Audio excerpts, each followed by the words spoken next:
Judge called the crimes committed by the ex-officers egregious and despicable, adding that his handing out of 2 sentences at the top range of the guideline was more than justified.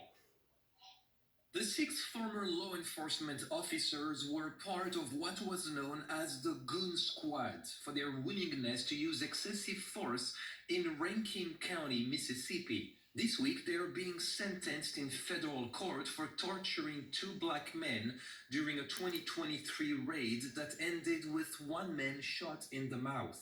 Kick, tased. So that was when they first tased me. It was pretty much an hour and a half or more, an hour and 45 minutes of torture. Starting pretty much right after that. On Tuesday morning, a federal judge sentenced Hunter Elward, who pleaded guilty to shooting one of the victims, to 20 years in prison. The other 5 ex-officers will be sentenced later this week. Never in the history of the United States of America and in this state have you had 6 police officers plead guilty and be headed to court for sentencing at the same time. In an interview with the Associated Press last year, Eddie Parker described police trying to drown him with milk. They made us lay down on our back, and he came with the pouring milk, in my face.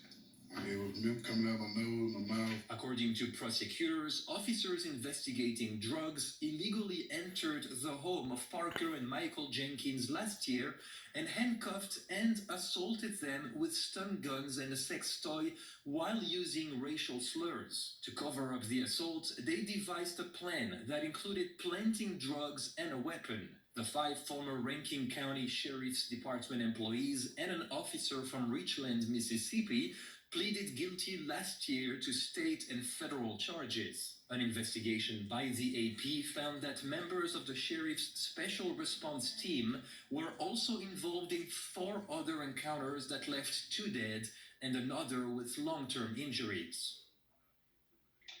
And Eddie Parker and Michael Jenkins, the 2 victims, were in court today. Their attorney said that they were too traumatized to speak, but he read a statement on their behalf. "I am hurt, I am broken," Jenkins wrote in his statement. "They tried to take my manhood from me.